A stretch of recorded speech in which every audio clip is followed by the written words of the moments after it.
Saudari-saudaraku terkasih dalam Tuhan Yesus Kristus, selamat pagi dan berkah dalam.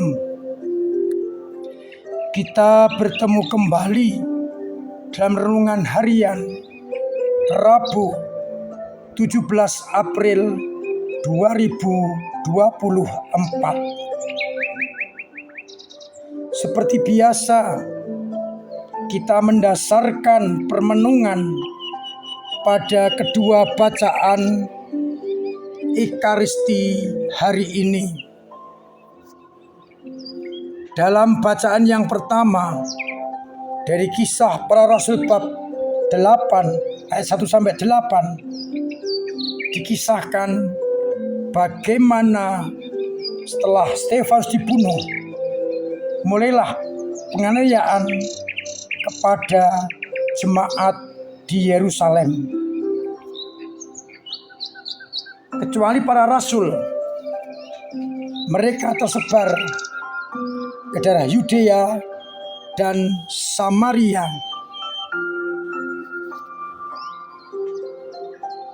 Saulus pun berusaha membinasakan jemaat itu. Namun para murid, meskipun perginya dengan alasan menghindari penangkapan oleh Saulus, namun mereka di sana, di tempat mereka pergi, juga mewartakan Injil, dan Allah memberikan tanda-tanda sehingga banyak orang percaya kepada Yesus, dan mereka sangat bersuka cita. Dari bacaan Injil Yohanes bab 6 ayat 35-40, Yesus menegaskan kembali soal roti hidup. Akulah roti hidup. Barang siapa datang kepadaku tidak lapar lagi, dan barang siapa percaya kepadaku tidak akan haus lagi. Namun orang-orang tidak percaya. Yesus menegaskan kehendak Bapa ialah barang siapa datang kepadaku tidak akan kubuang, karena Yesus datang untuk melaksanakan kehendak Dia yang telah mengutusnya. Dan kehendak Dia yang telah mengutusnya ialah agar barang siapa melihat Anak dan percaya kepadanya beroleh hidup yang kekal, dan supaya aku membangkitkannya pada akhir zaman. Saudari-saudaraku terkasih, dari bacaan yang pertama kita melihat bagaimana penganiayaan dipakai oleh Allah kepada para rasul yang melarikan diri untuk menjadi pewarta. Memang awal motivasi adalah takut dianiaya, tapi justru di tempat ia pergi menyingkir, mereka mewartakan pengalaman iman akan Yesus, dan Yesus menguatkan dengan tanda-tanda sehingga banyak orang yang percaya. Cara Allah mengutus mereka dengan adanya penganiayaan, tapi justru akhirnya dipakai untuk tugas pewartaan Injil. Kesulitan, tantangan diubah menjadi kekuatan untuk pewartaan Injil. Seringkali kita juga mengalami seperti itu, tantangan, kesulitan, kegagalan. Sayangnya kita berhenti hanya pada situasi itu. Akhirnya putus asa, mungkin marah, dan banyak hal.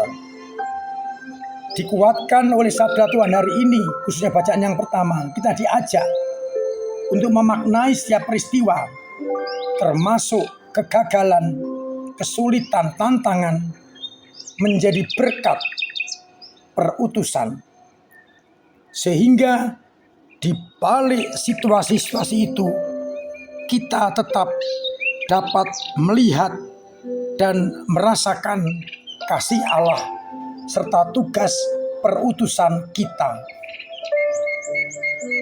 Maka mari kita lihat situasi-situasi sulit.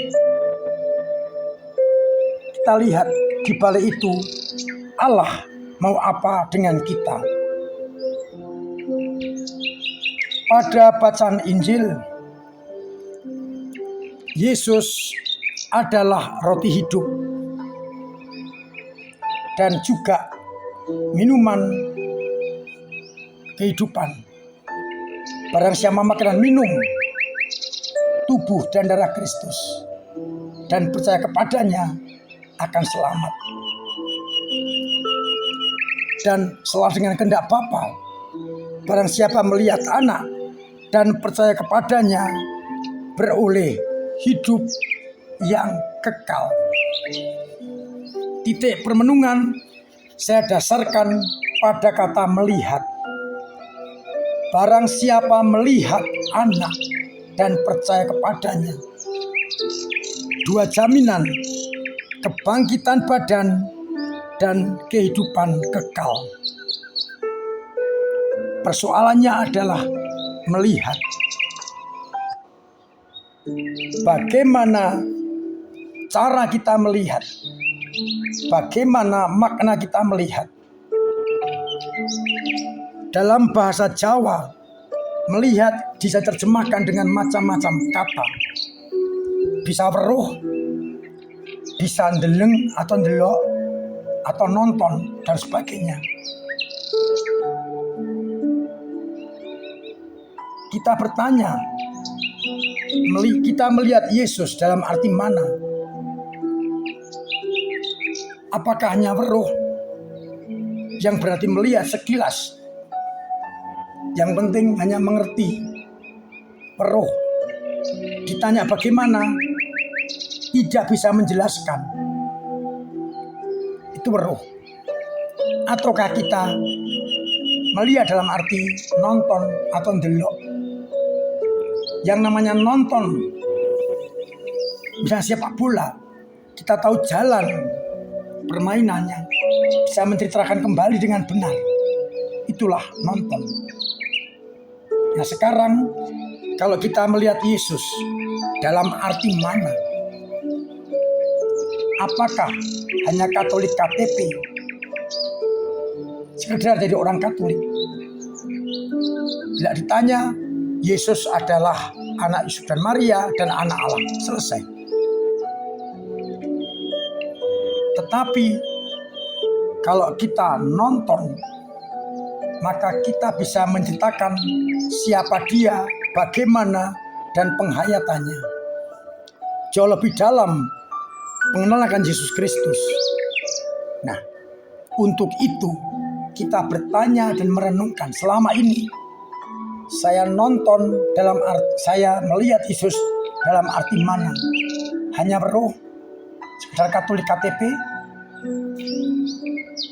ataukah saya delok atau nonton Yesus bisa menghayati, menyampaikan pengalaman kita bersama Yesus. Harapan saya, kita semua adalah orang yang percaya karena melihat Yesus dalam arti delok atau menonton. Hingga akhirnya kita dan iman kita semakin mendalam, semakin kuat. Dan ketika kita menghadapi penganiayaan dan tantangan, kita tidak mundur, karena kita bisa menerangkan penghayatan iman kita akan Yesus Kristus. Sekali lagi, bagaimana kita melihat Yesus? Tuhan memberkati kita sekalian. Amin.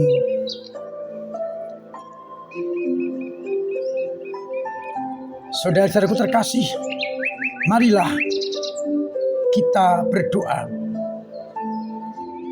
Allah Bapa, kami bersyukur atas sabda-Mu yang sungguh menguatkan iman kami dan mengerti apa yang Kau kehendaki atas kami dalam situasi yang sulit. Maka berikanlah kepekaan kepada kami untuk mengerti kehendak-Mu, dan biarlah iman kami semakin diperkembangkan. Kuatkanlah iman-Mu, iman umat-Mu yang kadang lemah, kadang mandek, kadang jatuh. Bangkitkan kembali agar iman kami menguatkan kami. Semoga umat-Mu yang sakit Engkau sembuhkan. Mereka yang telah berpulang menghadap-Mu, Engkau sambut dalam pangkuan-Mu. Dan semoga mereka Engkau beri kekuatan. Mereka yang banyak persoalan Engkau bantu. Mereka yang sedang ekonomi Engkau bantu juga, agar akhirnya dalam situasi seperti itu mereka tetap mengerti Engkau menyertai mereka dan iman mereka semakin berkembang. Ketika mereka bertantangan pun tidak akan pernah mundur. Untuk itu, sertai kami dengan berkat-Mu sendiri, Bapa dan Putra dan Roh Kudus. Amin. Saudara-saudaraku terkasih, saya tetap mengajak kita memperjuangkan pola hidup sehat dengan melaksanakan protokol kesehatan, sehingga kita bisa terbebas dari berbagai macam penyakit, khususnya virus corona, agar akhirnya kita tetap selamat dan bisa menjaga keselamatan orang lain. Hari Rabu tanggal 17 atau nanti sore akan ada acara Katolik Asyik Romo Mengajar. Tema nanti sore adalah Mariologi. Silahkan datang untuk semakin pertebal iman kita. Semua sarana yang memperkembangkan iman, mari kita geluti, termasuk sapaan sebelum misa mingguan yang ditampilkan di monitor semakin memperteguh iman kita. Harapannya agar semua orang bisa semakin mengenal iman dengan baik.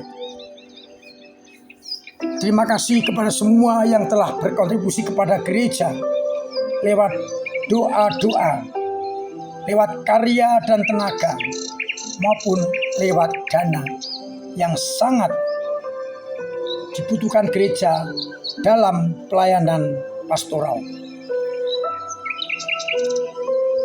Semoga kita terlibat dengan berbagai cara masuk dalam kelompok kategorial, kontribusi lewat tenaga-tenaga yang dibutuhkan.